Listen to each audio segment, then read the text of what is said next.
baada ya majadiliano na tafakari ya kina ya kimkakati, imefikia maazimio yafuatayo. Moja, kamati kuu imepokea barua ya msajili wa vyama vya siasa iliyoandikwa kwa katibu mkuu wa chama chetu na kutafakari kwa kina. Baada ya kamati kuu kujadili na kutafakari kwa kina, imejiridhisha kwamba msajili wa vyama vya siasa amekwenda kinyume na sheria ya vyama vya siasa, na kwa sababu hana mamlaka ya kupokea, kusikiliza, kufanyia maamuzi malalamiko ya mwanachama wa chama chochote cha siasa kama alivyofanya hivi sasa. Maamuzi yake baada ya kamati kuu kutafakari imesema ni batili na haitafuata maamuzi hayo aliyofanya kwa chama chetu. Kwa natumia podium hii kusema mbele yenu kwamba msajili amejigeuza kamati ya rufaa ya chama chetu, katiba ya chama chetu haimpi hayo mamlaka, sheria inayoisimamia haimpi hayo mamlaka, katiba ya nchi haimpi hayo mamlaka. Kama kuna mwanachama yupo analalamika, vipo vyombo vya ndani ya chama chetu vya kukata rufaa. Na mbaya zaidi, msajili na ofisi yake, kuna tuhuma za wazi kwamba wao ndio walalamikaji kwa kumtumia huyo mtu ambaye anatumika kama kikaragosi. Wao ndio wanaoandika barua, wao ndio wanasikiliza kesi, alafu wao ndio wanatuhukumu. Chama chetu hakiko kwenye hizo level, kimekataa kufuata maagizo hayo, na katibu mkuu wa chama chetu ni yule tuliyempitisha kwenye baraza kuu la chama tarehe 23 mwezi wa kwanza mwaka huu. Full stop. Kwa hiyo hilo ni azimio la kwanza la kamati kuu ya chama chetu ambalo imetafakari kwa kina, na kwa sababu hatujavunja sheria yoyote. Kwa kutumia hadhara hii, Watanzania wajue hivyo, na huo ndio msimamo, hatutarudi nyuma hata nukta moja. Azimio la pili, kamati kuu ya chama imeazimia kuwa ziara ya no reforms no election inayoendelea katika kanda zilizosalia. Sasa kamati kuu ya chama imepitisha ziara ya operation kwa kanda 6 kama ifuatavyo. Kanda ya kaskazini, ziara ya no reform itaanza tarehe 28 Mei hadi tarehe 1 Juni, yani kesho kutwa tarehe 28 mpaka tarehe 1 Juni. Tutarudi Dar es Salaam kwa ajili ya kesi ya mwenyekiti. Baada ya hapo tunakwenda kanda ya kati, na baada ya kanda ya kati tutaenda kanda ya magharibi, kanda ya Pemba, kanda ya Unguja, na tutamalizia kanda ya Pwani. Kwa hiyo ziara ya no reforms no election imebarikiwa na kamati kuu ya chama chetu, na chama kimesema tusonge mbele, hakuna kurudi nyuma mpaka kilele. Ndugu zangu wasomi, kwenye hili ni aibu kwamba nchi hii mtu anayesema tufanye reforms ambazo rais mwenyewe alizungumza 4R, mtu anayemwambia rais kwamba kumbuka ulichotuahidi kwamba tunahitaji reform, tunahitaji resilience, uvumilivu wako, tukukosoe na serikali yako, tunajua tuko kwenye rada, lakini hatutarudi nyuma na hatutaogopa hata dakika moja. Hii kazi lazima tuiendeleze. Ni aibu kwamba kura zimeibiwa wazi. Rais yupo, kuna kura feki, rais hajazungumza. Waziri mkuu yupo, vyombo vya ulinzi na usalama, idara ya usalama wa taifa ipo. Kura zimeibiwa, zimekutwa kura feki, watu wako kimya. Maana yake tunageuza taifa hili kuwa taifa la majizi ambao wanaona wizi ni kitu cha kawaida na kinaweza kufumbiwa macho kama wanavyojaribu kufanya. Chadema tumekataa jambo hilo na hatutakubaliana nalo. Kwa tutaendeleza ziara ya no reforms no election, na hakutakuwa na uchaguzi nchini. Na nataka niwahakikishie, bila Chadema kuwa kwenye ballot ya nchi hii, hakuna uchaguzi utakaofanyika. Nobody will turn up to go and vote. Huo ni ukweli wa kawaida kabisa. Hakuna mtu ataenda kupiga kura. Ndio maana unatafuta vikaragosi fulani wanawahonga watu wengine ambao Akwilina alikufa hapa akiwapigania wao wabunge. Wamesahau damu ya Akwilina. Wamekubali kuramba matapishi ya yule aliyetuzurumu, akatupiga risasi, wengine tuliponea risasi, tukafungwa jela kwa sababu tukiwapigania wao wabunge. Leo wameingia kwenye kitanda na wamejifunika shuka moja na mtu aliyedhulumu uhai wa Akwilina, mtu aliyeua watu wakati wakimpigania yeye awe mbunge. Na anataka kutuaminisha kwamba huo mfumo unawezekana. Mfumo ambao haukuwezekana akigombea mpaka Akwilina akafa. Mfumo ambao haukuwezekana mwaka jana, mwaka juzi, leo anatuambia kupitia chama kinachofadhiliwa na serikali, chama kibaraka wa serikali, kwamba watafanikisha. Kwa chama chetu kimekataa huo uhuni na siasa za uragani.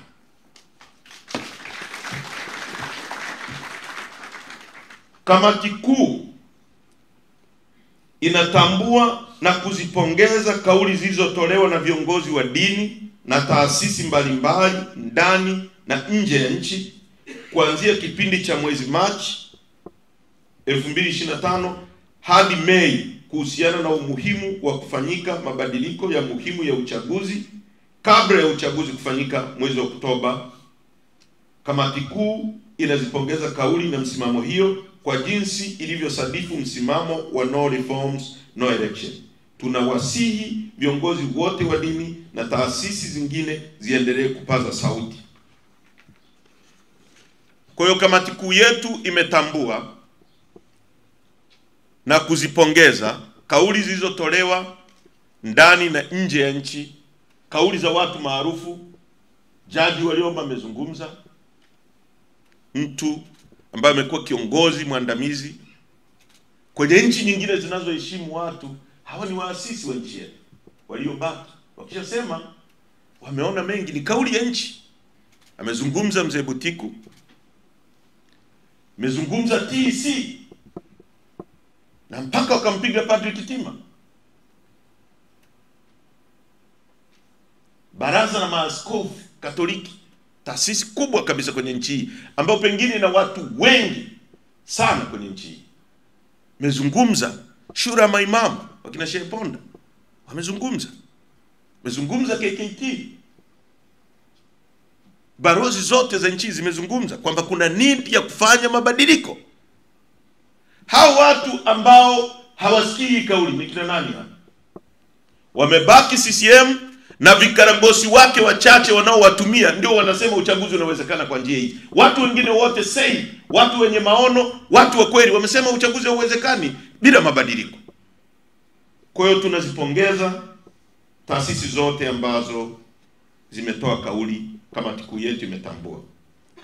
Kamati kuu ya chama chetu imeazimia kuwa chama kiendelee kutoa mafunzo ya viongozi kwa ngazi za kanda, mikoa ambayo haijafanya mafunzo. Kanda ambazo zinanufaika na mafunzo ya awamu hii ni pamoja na kanda ya Pwani, kanda ya Kaskazini, kanda ya Unguja, kanda ya Pemba, kanda ya Nyasa. Aidha, kanda ambazo chama kimeshafanya mafunzo, kamati kuu ya chama imeelekeza kuwa ngazi za kanda husika ziendelee kufanya mafunzo ya viongozi kwa ngazi za majimbo, kata na matawi. Kwa mkisikia kelele zinapigwa huko Chadema inakufa, unaweza ukafikiri hakuna program zinafanyika. Na bahati nzuri vyombo vya nchi viko control vya habari. Vingine vinajifanyia self censorship, wengine vinaelekezwa nini cha kuandika, wengine wana agenda dhidi ya Chadema, kila siku wao ni kuandika Chadema inakufa, Chadema inakufa.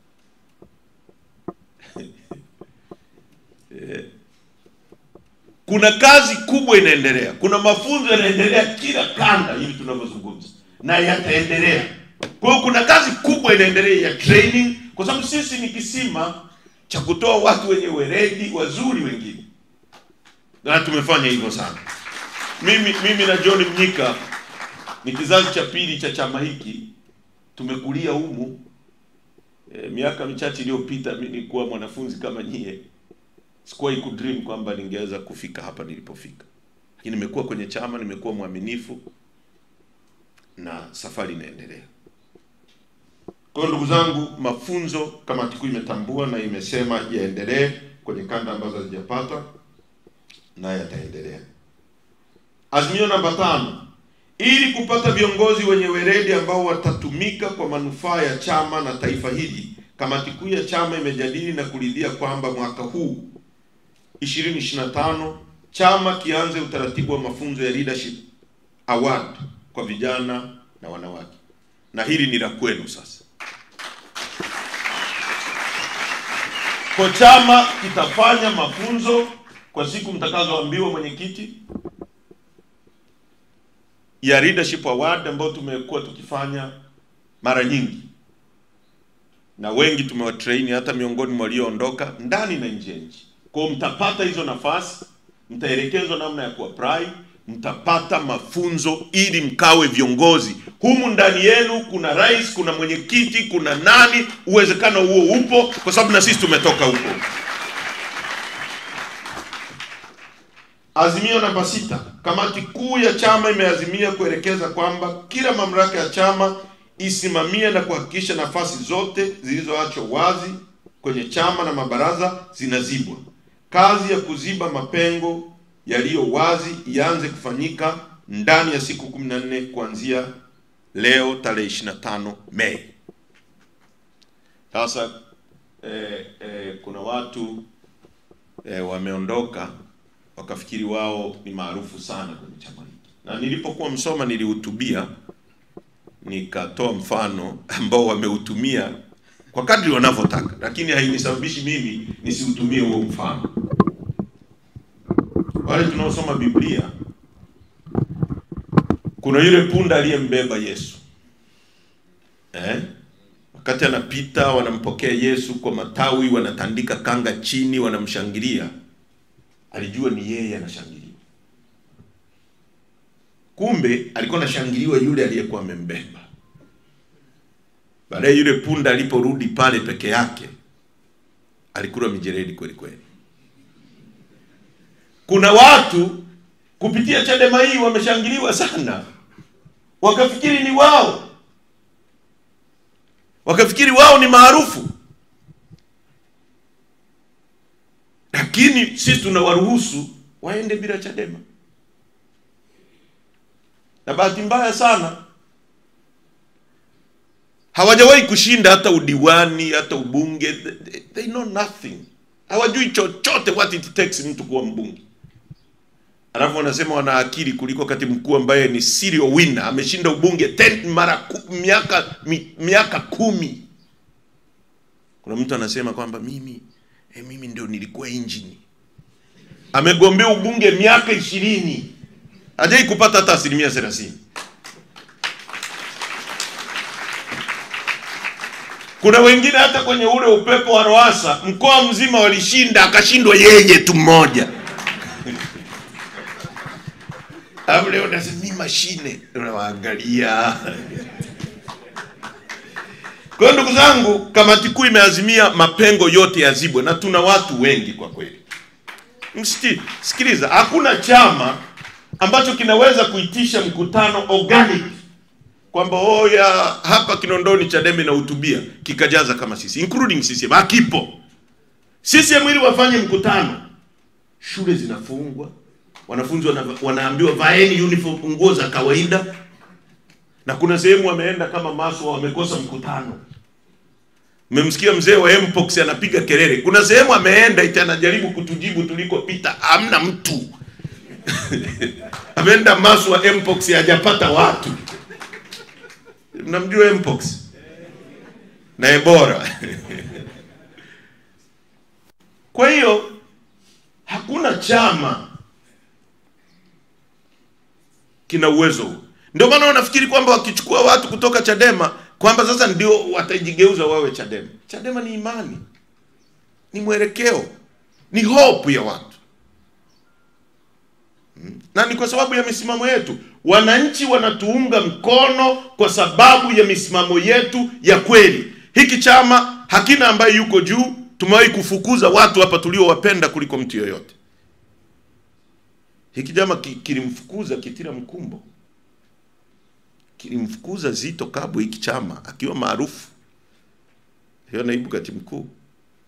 Hakuna mtu ambaye anazidi kichama umaarufu na nguvu, hayupo. Kwa tuaziba hayo mapengo within no time. Within 14 days tutakuwa tumefanya chaguzi proper na watu wameingia kwenye kanda. Kama mtu anashuka, mwingine anapanda, anaziba pale gepu. Na nyie mna uwezo huo, mwara msiogope. Mimi nimeanza kuwa mjumbe wa kamati tendaji ya wilaya nikiwa chuoni kama nyinyi. Kamati kuu ya chama imepokea na kujadili ukiukwaji wa haki za binadamu unaoendelea hapa nchini na imelaani vitendo vya utekwaji na kupotezwa kwa wanachama wetu Mdude Nyangali. Vitendo hivi vya utekaji na kupotezwa kwa wanachama wetu vimeshamiri na vinaratibiwa na watu wa vyombo vya ulinzi na usalama. Tarehe 2 mwezi wa 5 saa 7 usiku mwanachama wetu Mdude Nyangali alichukuliwa nyumbani kwake na hadi sasa hajulikani alipo. Imekuwa ni mazoea kwa watu wetu wa Chadema kupotezwa. Tumefikia mwisho wa uvumilivu. Kamati kuu imesema tumefikia mwisho wa uvumilivu. Kamati kuu imejiridhisha kwamba vitendo vya unyanyasaji, ukiukwaji wa haki za binadamu na ukandamizaji wa demokrasia unaofanywa hapa nchini unafanywa na vyombo vya dola. Moja. Kipekee kabisa, kamati kuu imelaani vitendo vilivyofanywa dhidi ya Boniface Mwangi, mwanaharakati kutoka Kenya, na Agatha Atuhaire, mwanasheria na mwandishi wa habari kutoka Uganda. Chama pia tulifuatilia swala hili kwa kwenda polisi juu ya kuwakamata kwao. Taarifa tuliyopewa na Deputy ZDCO ni kwamba Boniface Mwangi alisafirishwa kwa gari na kwamba Bi Agatha Atuhaire alisafirishwa kwa ndege kwa kusindikizwa na maaskari wa Tanzania. Lakini kinyume chake, huyu binti Agatha amezungumza na dunia nzima imesikia kwamba aliteswa, akavuliwa nguo, akafanyiwa vitendo vya udhalilishaji. Na Boniface Mwangi hivyo. Haya matendo ni kama aliyofanyiwa Pendo, ni kama aliyofanyiwa Kirita. Kwa hiyo hawa wamethibitisha matendo ambayo tumeyasema. Watu wanapigwa wakiwa wamevuliwa nguo, wanarekodiwa. Sasa kama mlivyomsikia jana Askofu Gwajima, ambao ni msimamo ambao chama chetu kimetoa muda mrefu, amesema kuna vikundi ambavyo vimeundwa ambavyo haviko kwenye utaratibu, sio jeshi la polisi, ni vikundi ambavyo vinalindwa.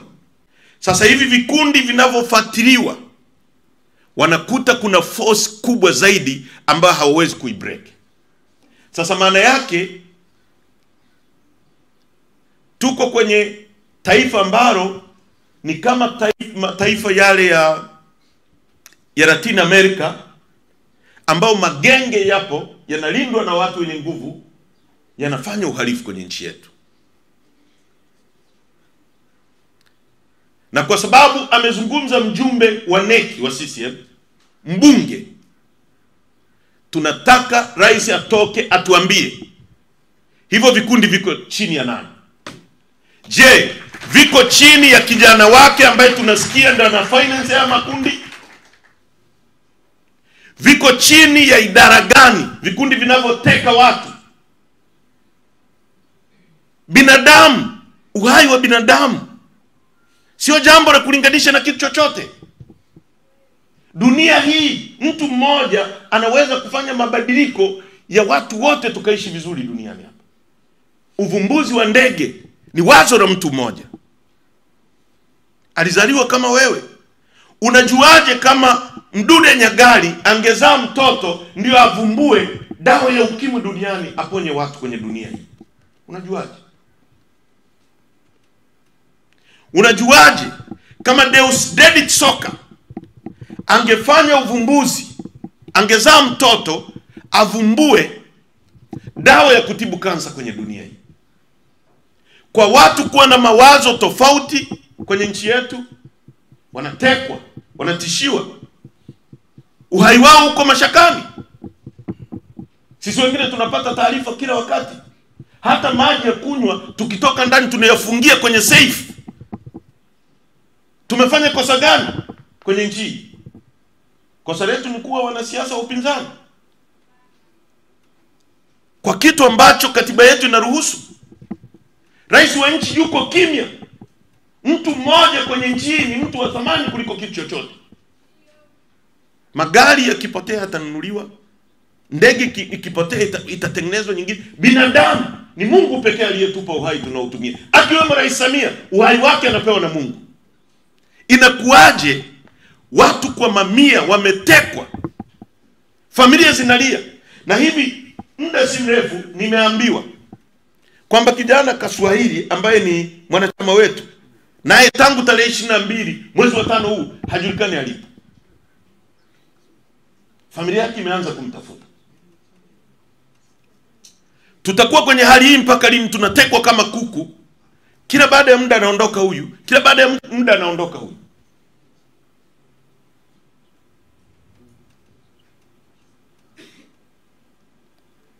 Na niwakumbushe hao wanaotumwa na kutumika kufanya haya matendo. Wakati wa utawala wa Adolf Hitler Ujerumani na Nazi, matendo maovu yaliyofanywa na watu waliokuwa chini ya utawala wa Adolf Hitler, wanatumwa kuua watu, wanatesa watu, wananyanyasa watu. Baada ya Adolf Hitler kushindwa na kuondolewa, walikamata. Kuna kesi maarufu sana inaitwa the Nuremberg trial. Kwa wanasheria mnajua kwamba ni nini ile mnaita? Sio case law, lakini imekuwa kama itakumbuka.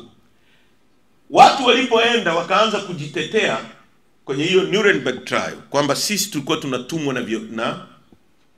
na watu kutoka juu, kufungia watu kwenye torture chambers ambazo walikuwa na wachoma na gesi paka wanaungua, wanakuwa mifupa na majivu, kukata watu vichwa, kuua watu,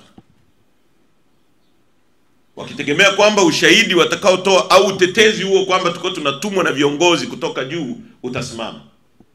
Na nimemsikia mkwe wa rais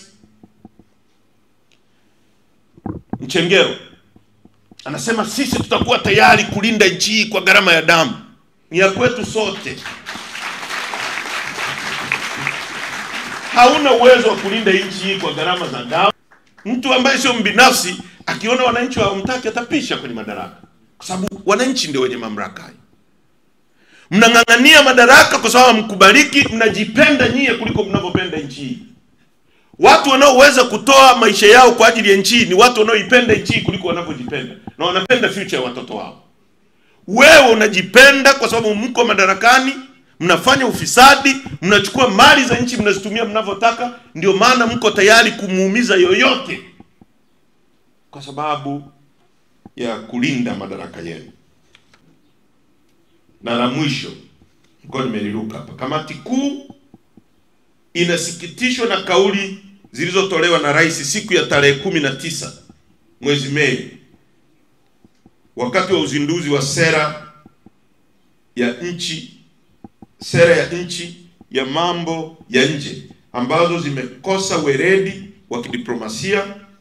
Tunamtaka rais kubadilisha na kusahihisha kauli ile, maana tunaiona itachafua hali ya hewa na umoja na mtangamano ndani ya Jumuiya ya Afrika Mashariki na kwa nchi majirani zetu. Kwa sababu hatuishi pekee yetu duniani hapa. Tunategemeana, wala mtu asikuwadanganyeni. Hao watu ambao hawezi kutengeneza hata pini wanampigia nani kifua hapa? Hatuna hata kiwanda cha pini. Yaani tukifungiwa toothpick tu hatuna. Made in China. Hasa ukiwaona wamevaa suti, wanaongea na kutishatisha, wanalindwa na vyombo vya dola, utafikiri wana uwezo. Hamna kitu. Wana uwezo kututisha tu sisi, kutuumiza sisi tusiokuwa na vyombo vya dola, lakini wanaiharibu nchi. Na nyie vijana, ni wajibu wenu. Mna kesho nyingi, msikubali. Mtu asikutishe kwamba utapoteza chuo. Chuo hakijawahi kuwa uhai wa mtu. Kuna watu wameondolewa chuoni na wakarudi wakasoma. Someni historia za watu. Wakina Malcolm X walinyanyaswa, wakakamatwa, wakawekwa gerezani, na akasoma akiwa gerezani na akaja kuwa mtu maarufu. Hakuna mtu anashikilia destiny yako. Mungu peke yake ndio ameshikilia uhai wako na destiny yako. Kwa mtu asikwambie mimi ni VC, ili mradi uvunji sheria, ili mradi hutoki nje ya sheria za. Na ni ajabu kwamba kwenye nchi hii sisi wapinzani ndio tunaikumbusha serikali kufuata sheria. Ni nchi ya ajabu hii. Nchi zingine wapinzani ndio wanaambiwa na serikali fuateni sheria. Sisi tunaikumbusha serikali ya CCM kuacha impunity na kufuata sheria, ingawa ni sheria mbovu.